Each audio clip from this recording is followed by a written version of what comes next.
All right, welcome everybody to the Creative Finance Collective. It's Tuesday, 2 p.m. Arizona time. That means we get together and talk about creative financing. We've got Scott Horne, Alan Seschker, and Sean St. Clair on with us. I know I was talking with Scott a little bit ago. I know he stepped away, but he should be back.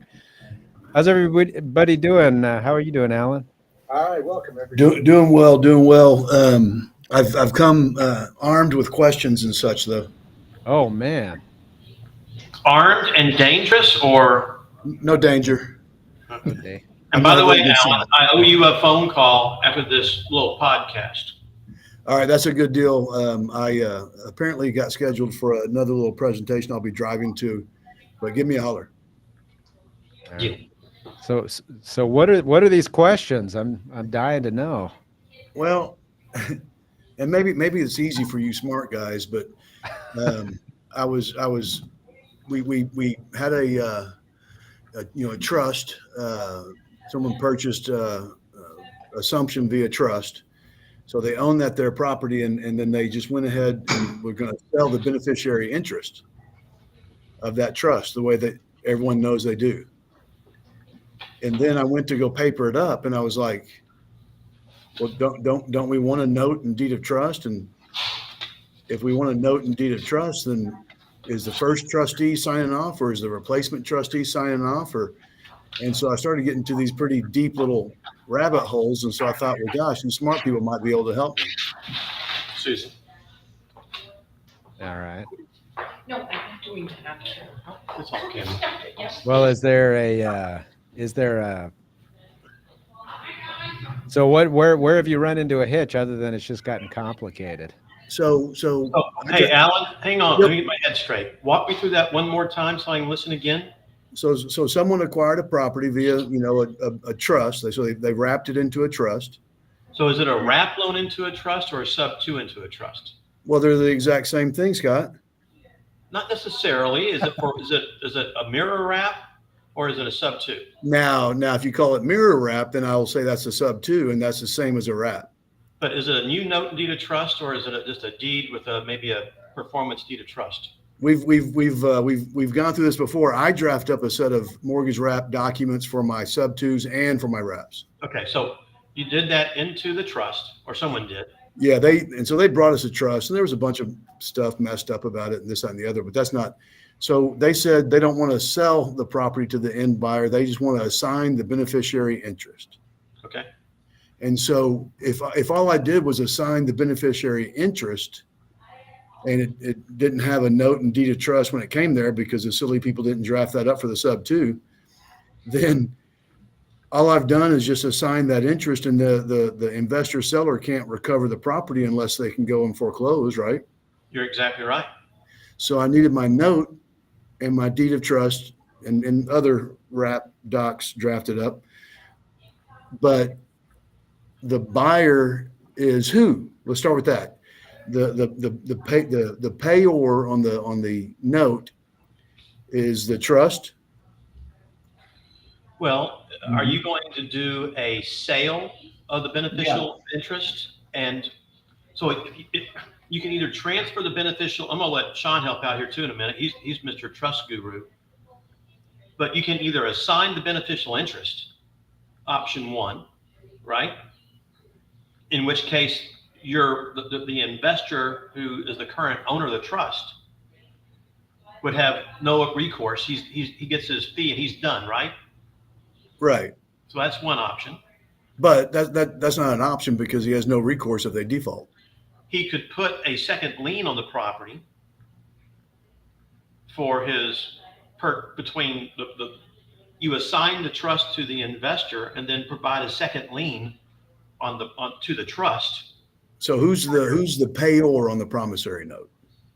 It would be the investor, his LLC. No, that's the payee. No. Well, you have two investors. Investor one owns the trust, right? They currently are the beneficiary and trustee, and they want to convey the beneficiary interest and the trustee to the end buyer. And the end buyer is another investor? No. Okay, it's a home buyer. Yep.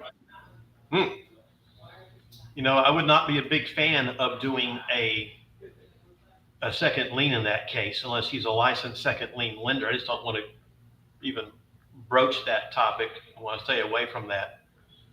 And when you say he, you're saying the individual behind the trust, the investor. Yeah, so you have the investor we'll call investor owns the trust currently. He's going to sell the trust to a consumer buyer. Yeah. Okay. Well, if he assigns the beneficial interest, he can get a fee for that, but he's out of the picture. No, it's a wrap. So did a prior LLC wrap it to the trust? Now, end user seller Okay. sold it to the trust. Yep. So I started trying to figure out who payor and payee is, who's grantor and grantee on the deed of trust, who I want signing my disclosure documents. And so it may be moot because they signed the documents today, but I want to confirm or deny how well I did. So I'm lost at what you did, though.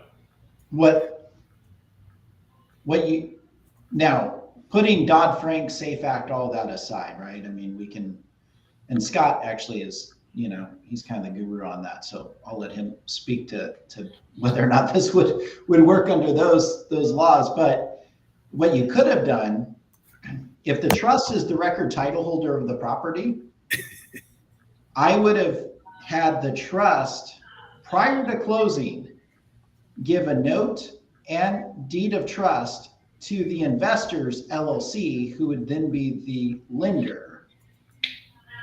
And then I would close with the assignment of the beneficial interest from the trust to the end buyer, subject to the existing new deed of trust that you recorded. So that should be exactly what I did. Oh, But when you say first and second, everything's occurring on the same day, same time. So it's a figment, it's a facade as to which is occurring first. Yeah, but in right, but in order of recording, yeah, that's, you would not recording, but yeah, it's on the same date at the same time, but basically you're giving a note deed of trust to the LLC, and then the conveyance of the beneficial interest would reference that they're acquiring the beneficial interest subject to whatever encumbrances are out there. I actually did it a little bit different. I had conceptually the assignment first, and then after that, the now new owner signed off on a note and deed of trust, having the investor entity as the payee and grantee. Same result. Yeah. Okay. So there's no malpractice claims, at least what we're talking about first. Well, my only question would be, does that constitute a second lien on the property, since the buyer is a consumer home buyer? I think it's a third lien. Okay. That's And even so- worse. What's worse about The that? investor has to be a licensed second, because you're making a loan to the trust that is technically the buyer's homestead now, right? If it's more than three units in a 12-month rolling period. No. I mean, if the owner of the trust is the consumer and Yeah. it's their homestead, right? Yep. Okay. And so they gave a lien from the trust to the LLC. Right. Okay. So are you now making a junior lien on a property that is the seller's homestead? Okay. But it's only an issue if it's above 3 in a 12-month period. No. This is a lending scenario in my I can go sell my house to an end user Yes, you can all day. and take a note and deed of trust. You can, That's all this guy did. but it wasn't his homestead though. It doesn't have to be my homestead when I do it. So you're treating it as a seller's carryback? Is that kind of what I'm hearing? Effectively. Yeah. Okay. What I'm bouncing in my head is could it ever be classified as a junior lien being originated? Is that a licensable issue or not? That's my only question.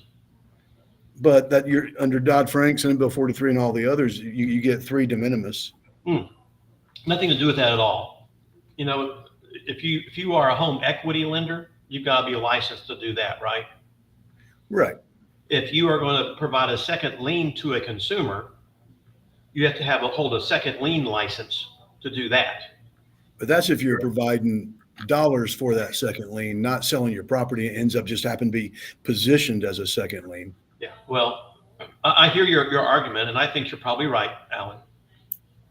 Well, and then the other thing I did. Hold on, I'm curious about this. Is this a Texas like statute, Scott, that you're referring to, or a federal? Yeah. To be so is it Texas? Yeah. Is it Texas? Yeah. Okay. All right. So you're saying in Texas,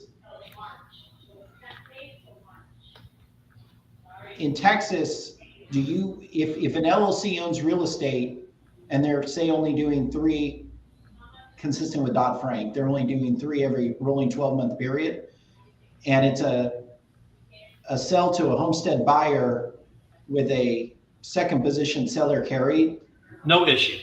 Oh, okay. Okay. No issue. It's whenever you're providing a second lien. The question I just had is, so the trust is selling the property to a buyer, but really you're selling the beneficial interest to the buyer. You're not selling the trust. So is this lien being created? Is it simply a seller carryback lien, but the seller is the beneficiary, and is beneficiary 1 selling the beneficiary 2? So I understand that argument. It could just be a seller carryback loan. And this is where I get lost sometimes, is could that ever be classified as a second lien loan or not? And I understand the seller carryback, and I would agree with Alan's argument that that's what that kind of looks like. So let me ask you this. I see what you're saying now, Scott, because so what you're saying is the trust title to the property never transferred. So unlike the traditional seller carry where you convey by warranty deed to the homestead buyer and then you take back, a note in deed of trust as a seller carry, here title never transferred. So the investors LLC could potentially be viewed as a third party lender because they're just in theory coming out of the woodwork and taking a note in deed of trust against the real estate. Is that what you're, okay. Would it have mattered, because Alan and I talked about the order that things occurred, would it have mattered if the seller's LLC became the lender while that LLC was the beneficiary and controlled the trust, or the investor controlled the trust and made a loan? So it's a non-homestead owner at that point. It's a non-homestead owner. They then give a note and deed of trust to the LLC, and then subsequent to that, even a day later, the beneficial interest is conveyed subject to that existing loan. I'm going to have to paper that out, Sean. I think you can have the same exact argument. I think at the end of the day, you can call it what you want to call it, but it's a seller finance transaction. Yeah. What I see so much of here is a homeowner owns a property and they go to one of their friends and goes, hey, I need to borrow money on my property. Well, that homeowner is they own the property, consumer. And when that private lender comes in to make a second lien on the property to that homeowner, that could be classified either as a home equity loan, cash out refi here in Texas, or a second lien issue, both which require licensing for mortgage lending purposes. Now, those are new loans. You're getting to my second question. Did I jump the gun? Oh, you did it. Give us the second question. Well, but hold on. Last thing on my signature lines, I'm having the beneficiary sign in their individual capacity, especially on disclosures, just as belt and suspenders. I don't see any problem with that. Do y'all? So beneficiary 1 or beneficiary 2? In beneficiary signing off individual capacity. Buying the beneficial interest? Yeah.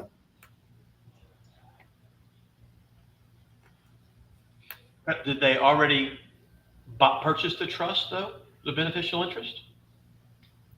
Well, Because if they already bought the beneficiary, then the trustee should be signing. oh And no, the I have, beneficiary can sign along with them. yeah, no, I have trustee sign, I have beneficiary sign, and I have buyer in their individual capacity also. He just really likes that CYA mechanism, overkill. Yeah, I just don't want to shoot myself while I'm CYA-ing. Yeah. All right, so ready for a second scenario? Oh, why not? So exactly like you were talking about. Anybody play the Twilight Zone theme song, you know? Can you close that door? Yeah, thanks. So I have a real life situation. Person owes about 185,000, facing foreclosure, not going to be able to sell. Market value about 300,000, and so they're looking for someone to come and purchase the property at their 185, and then sell it back to them. And this may get into Texas specific law exclusively. And so I see that as what you were talking about, having problems with the Constitution as a pretend sale. It's a pretend sale. I think you're circumventing the homestead rules and regulations in that regard. Yeah. And again, get asked that question many, many times like you, Alan. And my answer is this. It is what it is. Investor A buys the property. I'll lease it back to them. And call me 2 years down the road, guys. I want a lot of time to lapse in between before I discuss selling the house back to you. You can't do an option, those kind of items from that time frame perspective.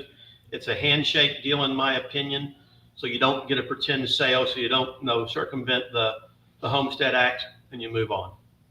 And if they determine it's a pretend sale, they undo it and give you an unsecured loan against the individual. Yep. They can declare your deed of trust null and void. Yeah, your individual who couldn't pay their mortgage. Yep. And you don't want that. That's why I like to see an ocean of time lapse before we start talking about some kind of a sale back, so they can't come back and ever say it was a pretend sale. Well, this is the In-Room Creative Finance podcast. Let's us four think of a workaround. I don't know of one. Well, how about this? My only answer to that is find me an independent third party who is not the person that sold me the house, who I can sell the house back to. So I'm not violating any of those issues. But if a husband and wife own the house and we buy it from them, I'm not going to sell it back to them, or one or the other, or they're a company they create. I think that would be a pretend sale that could be unwound in the event of a non-payment issue. You bring me a third party who is not them, okay. So long as they can qualify, under with the RMLO for buying that home, I'll sell it to them in an arm's length transaction. But you can't just do a sale back to the seller. And so when people ask me for a workaround, my answer is, since 1845, many, many, many people have tried and all have failed. Just 1845? Yeah, well, I think isn't that when Texas became a state? So what's this poor guy's options then? He doesn't have time to sell it. Can't stop it with the TRO because it's already in litigation. He loses his 115,000 equity. Yeah. Unless he finds the scary part is if he was to transfer it to a close relative and then file bankruptcy, they could claw that back, right? Yeah. So that's not a good thing to do. And so and again, I've done this on several occasions with people where I've bought the house and it's like, look, guys, I can't sell it back to you. I can lease it back to you now. And if you want to consider buying the house maybe 2 years from now, where it might be, we can enter into a negotiation at that time to sell it back. I can't tell you exactly what that price is going to be or anything else, but it's the best I can do for you. And it's unfortunately, sometimes it just is what it is, I think. I mean, you didn't put this guy there. I guess his choice is to find an investor that'll buy it and lease it back, and that's probably all he's got. I mean, could he sell it could he sell it? Could there be an LLC created? Could he transfer the property into an LLC that he and a third-party investor own? The investor brings the loan current by making a loan to the LLC and puts a second lien on that property that the LLC does. So now he owns 50% of the LLC and the investor owns 50%. And down the road, they can discuss something different. But I still think you need to have time built in there in that regard. You can't. What were you saying? So, I don't know what the statutes are in Texas, but outside of Texas, especially I know in Wisconsin and there's a few other states, that would be a foreclosure reconveyance, which has a lot of restrictions that go along with it, such as, you have to give rights of rescission and very specific disclosure language. Does Texas have stuff similar to that? Not aware. No rescission rights. Yeah. Interesting. But, sometimes these people get in a pickle like that. And I think his best hope was to be put into LLC. But again, you can't go back in and repurchase the other part of the LLC immediately. I mean, you need to create a chasm of time in there to avoid a pretend sale type argument. And again, as we all know, there's never a problem until there's a problem. And that's what we're trying to look out for, is the what if factor, because that happens.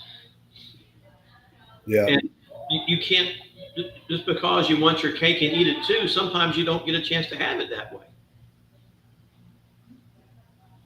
I'm going to bring this up. I just had some guys in my office who were doing some deals in another state.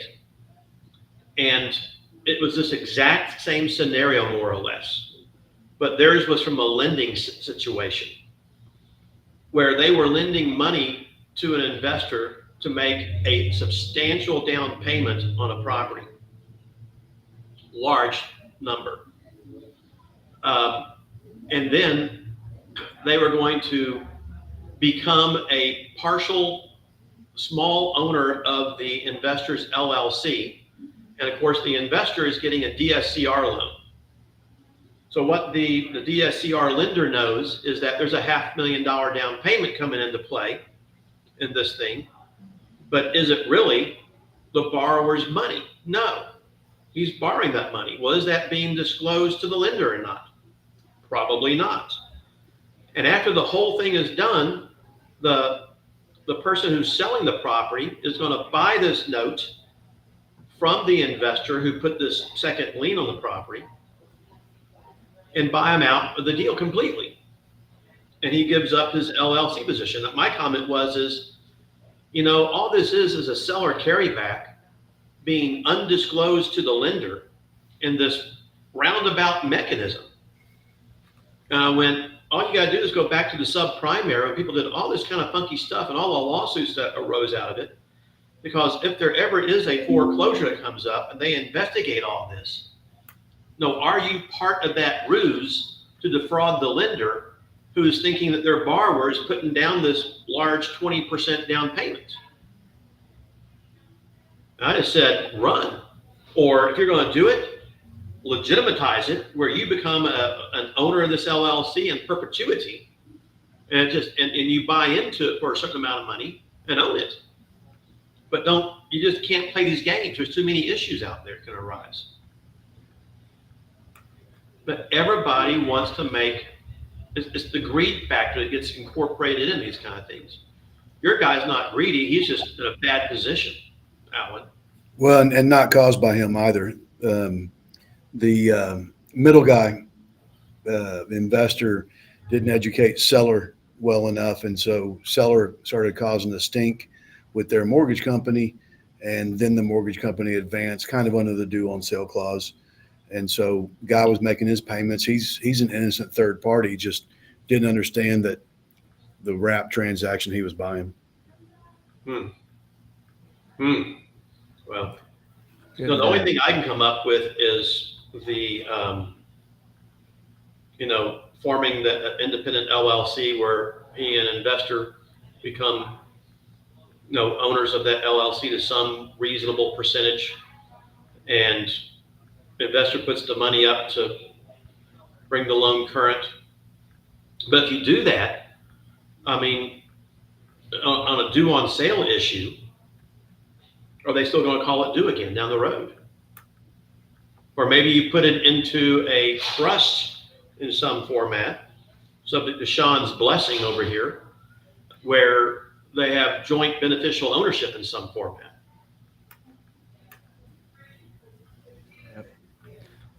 Oh, good questions. If you're just now joining us, this is the Creative Finance Collective. We're taking questions about creative financing if you have them. Sean, I don't know if you recall, but last week it was just you and I on the Creative Finance Collective. You ended the show saying you had a question about pending legislation or some sort of legislation in Texas. Do you remember what that was relating to? Yeah, I've seen posts by other people online, other attorneys online about pending or proposed legislation in Texas that's going to have an effect on either seller financing you're subject to. So I was just curious if you guys, I'm sure you're aware, and what that is exactly. Yeah, it's involving seller finance, but not seller finance wrap. I started looking at it and realized it wasn't messing with my wrap world, and so I didn't follow it. Scott, did you follow all that stuff? Okay, I was texting. Forgive me. Say that again. I'm honest. You weren't listening in class. Not at all. The new seller finance legislation. Yeah. I don't see it affecting mortgage wrap world. I think it's more to stop those land sellers breaking up land and selling a bunch of pieces of land. But do you know all the details behind it? Well, I've got a video I've got to listen to that came in this morning. Find out where it stands right now. So I can't actually comment fully on it yet. So I get a chance to listen to that. I'll know next week. I know there's some issues where that do pertain to, I'm just going to say South Texas, Southwest Texas. Land developers was a big issue in that regard. It also seems that they were trying to make anybody who does more than 3 transactions in 12 months a licensed RMLO and registered with the state, where there is no third-party workaround like we do right now for them as well. But I can't get any more specific. I just don't know where the updates are just yet. You mean the correspondent lending workaround? Yeah. The proposed legislation gets around that? No, the proposed legislation is requiring anyone who does more than 3 transactions to be a licensed RMLO and registered. But that's what Senate Bill 43 does with the wraps. Except that I've got a workaround on that was approved by the state a while back. The correspondent lending. Yeah, so we can't do that anymore. But they're trying to do away with that, is what I believe. Yeah, I didn't read the entire thing. Someone sent me down a short 70-page document to peruse through. I didn't see anything where they were getting rid of the correspondent lending. Yeah, it wasn't worded that way. I think it was more of a situation where it was required the licensing period, which is the same thing, only different. Yeah, I don't think it's going to affect my wrappers. I don't think so either. If it does, it'd be a very small few handful. Yeah. All right, good information. We'll keep track. You guys will have to let us know what transpires with that, and if it becomes something of note for the sub-2 world. If you're just now joining us, we're taking questions about creative finance. We'll be on as long as we're getting questions. We do have a YouTube question. It does pertain to wraps, Alan and Scott and Sean. I know you all do them, but it says, what is the most common mistake you see parties make when doing a wrap transaction? So specifically dealing with a wrap transaction, I don't know how many folks are trying to do them on their own, but what's the biggest mistake you guys see when messing with those? I'll jump in since mine's simple. Getting the insurance in place wrong and lack of education all around. Okay. When you say lack of education, is that just people just jumping in without doing research? And So, well, yeah, yes on that, but mainly not educating the sellers as to what's going on. One out of every 20 or so that we do, the seller will shoot an email to us saying, hey, I called my bank and asked them about selling this property via wrap, and they said I can't do it, which means the investor didn't educate them. Or they didn't read their disclosures properly or something. Yeah. yeah, Or usually, or even give disclosures. yep. See, we won't even close a deal without that out there, and I'll bring that deal up in a minute. But, on top of insurance, Alan, and making sure, my philosophy, guys, of our industry is when you have a willing seller, a willing buyer, full and complete disclosure, and you give them time to review the documents and go consult counsel of their choice, which, by the way, they never do. Yep. You have a good transaction. It's just, would they actually go out and consult somebody and ask what's going on and get educated? But most don't do that. But from there, I would answer the question of structuring the transaction properly, learning how to read the underlying mortgage statement properly. You can't charge a back-end buyer mortgage insurance premiums or things of this nature just because you're paying them on the underlying debt, because you can only charge your back-end buyer whatever it is that they get, and they're not getting mortgage insurance out there. And it's simply that the investor who's in the middle needs to have the reserved funds to handle the transaction properly. So in the event of a default, they can continue making the payments until they get whatever their default issue is resolved. And my last little beef with all that is investors need to understand, don't trust your damn loan servicer to be your collection agent. Stay on top of your account every month. It's your money, because you are the best person to collect, your money. A loan servicer ain't gonna go to any lengths to collect the money for you. They're gonna send out a letter and make a phone call. And if they get them, great. If they don't get them, great.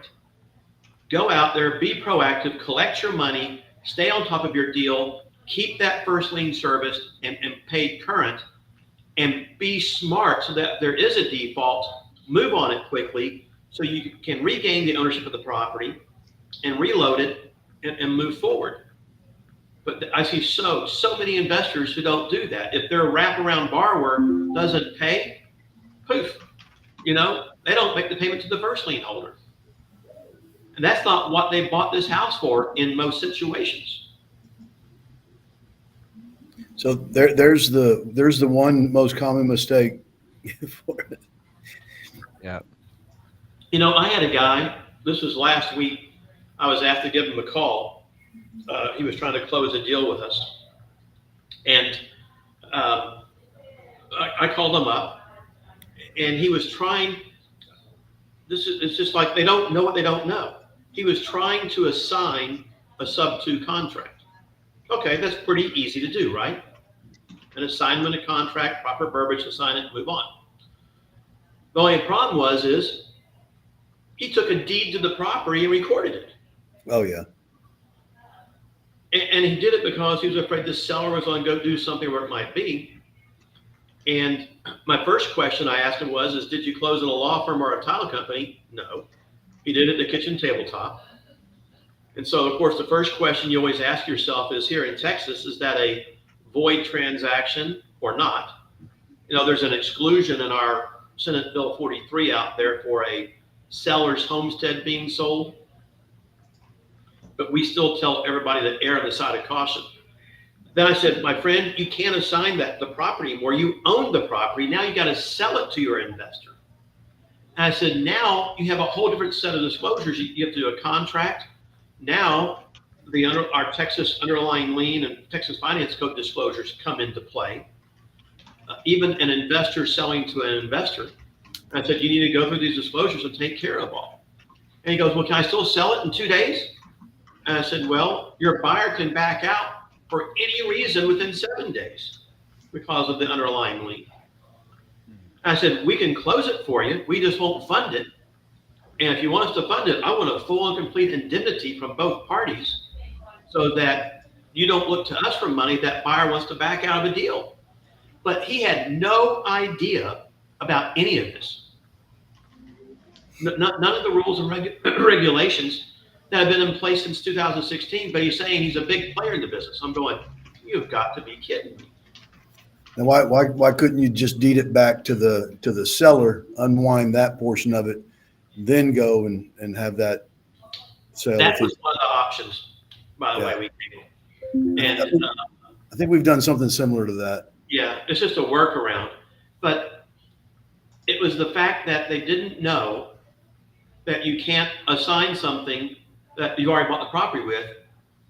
It's a whole different scenario. You can unwind it and go back to it, but the issue is could they find the seller? Well, what's funny is it was in the packet of documents that he paid $97 for, and so he got them all signed and went and recorded it.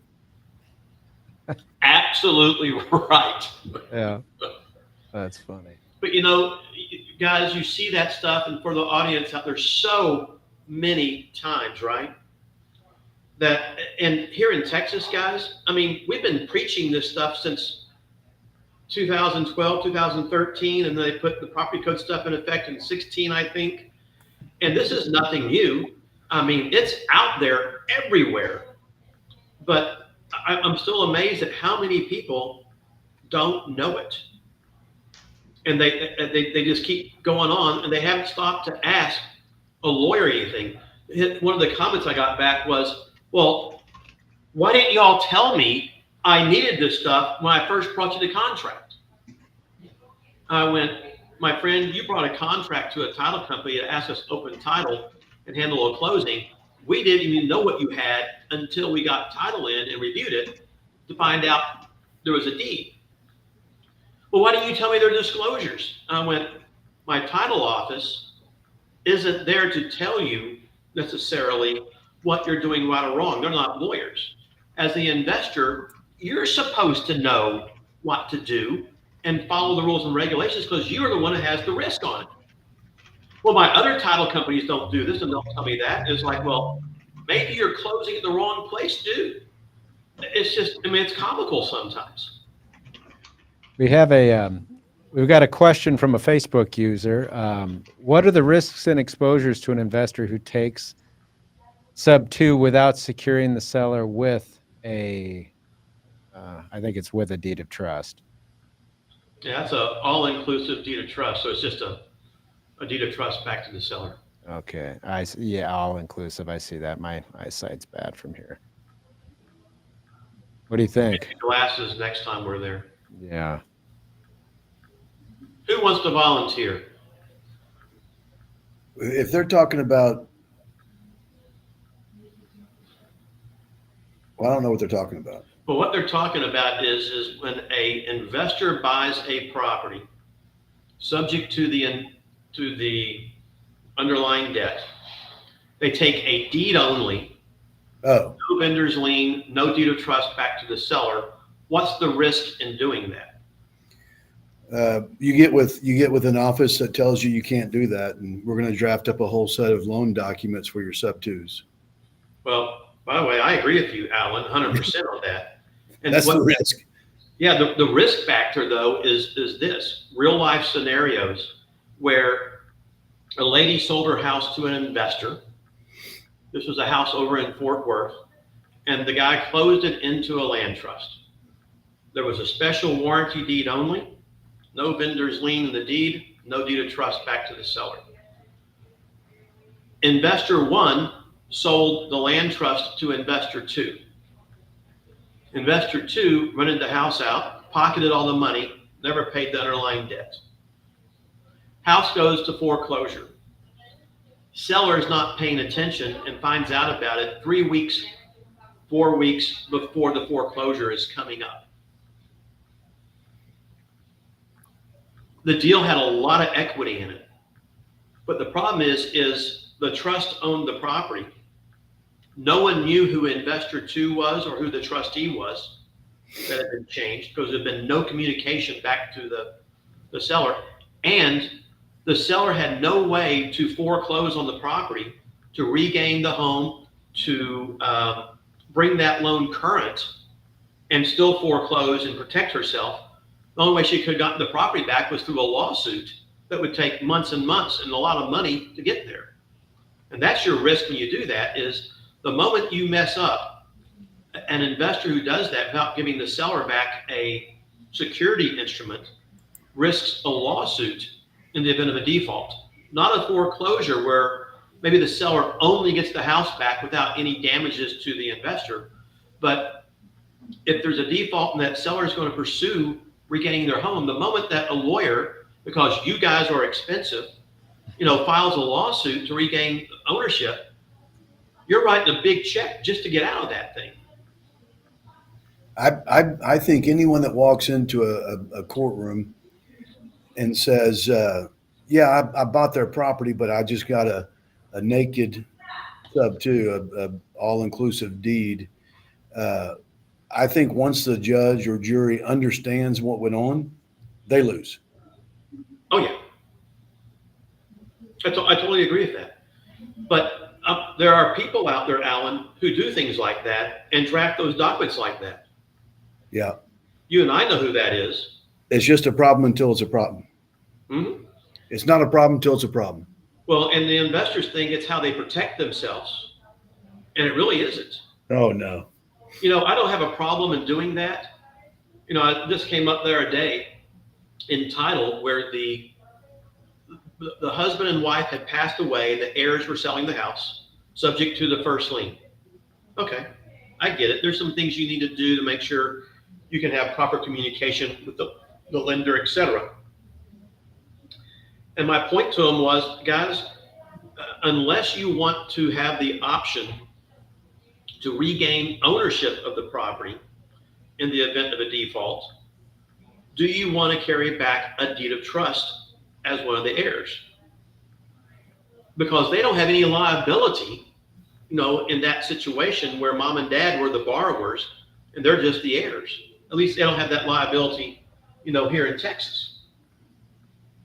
So I gave them that option to either get a deed of trust back or not. But in any other circumstance where the seller is still liable on the debt, I want that seller protected. But there's still a few yahoos out there who just totally gloss over that and they don't care. And I'm just going, man, that is a big disservice for our industry when you do that. Yeah. Good question. Good comments. We've reached all of our questions. I did want to make mention of one thing going on, because it somewhat relates to creative finance because it has to do with interest rates. But I thought you guys would maybe find this interesting because we're going to see how it plays out in the next 24 hours. But today, the 30-year fixed mortgage rate hit a 52-week low of 6.11%. Oh. So that's going on in the background. Tomorrow, if you're like a macroeconomic watcher, is the Federal Reserve meeting. And right now the markets, though divided, are pricing in a 60% chance of a 50-point basis rate cut and a 40% chance of a 25-point basis rate cut. the expectation is in the market is that the Fed begins cutting rates for the first time in, what's it been, two plus years now, of raising interest rates. We're about to likely, at least the market thinks so, enter a rate cutting cycle. I don't think in any sort of short-term period that has an impact on the sub-2 market, and it may never have an impact. I mean, it's hard to imagine that we see the free kind of cheap money that we saw a few years back. It's really hard to imagine that again, and it's really, frankly, hard to see rates dropping to the point where that the sub-2 market really loves, these sub-4 and 3% rates that they're looking for out there. But that's going on in the background. We're about to, the consensus is we're about to about to be entering into a rate cutting cycle. We'll see how far that goes.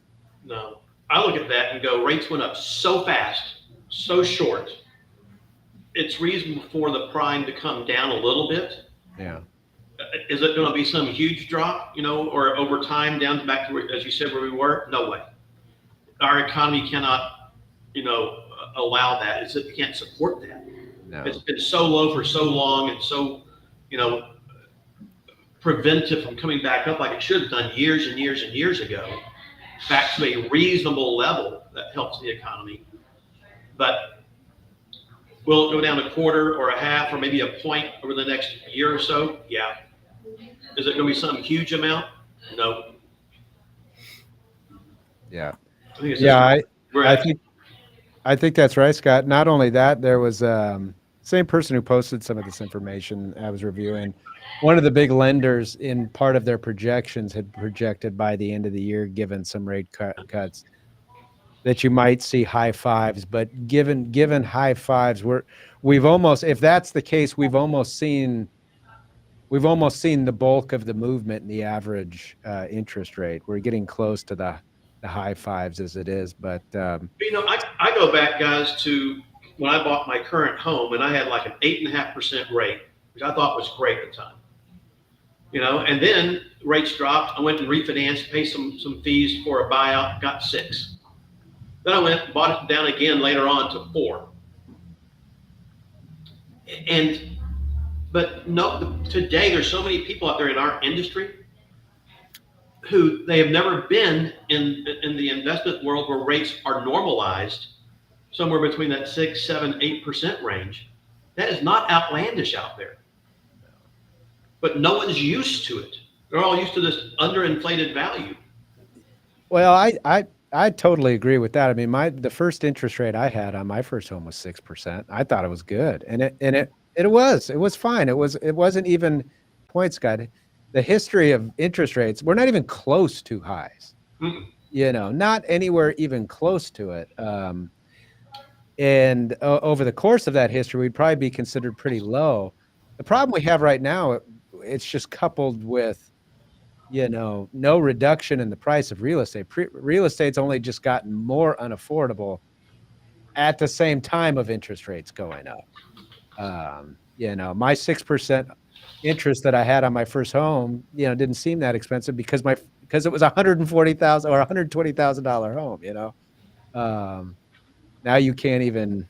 On the In-Rem podcast, we were talking today to our guests who focus on investing in manufactured mobile homes on properties, and that was more affordable. But even that's way more expensive than the $120,000 house. You don't even see that anymore. So. In any event, something to watch. We're going to see some macro changes in the markets.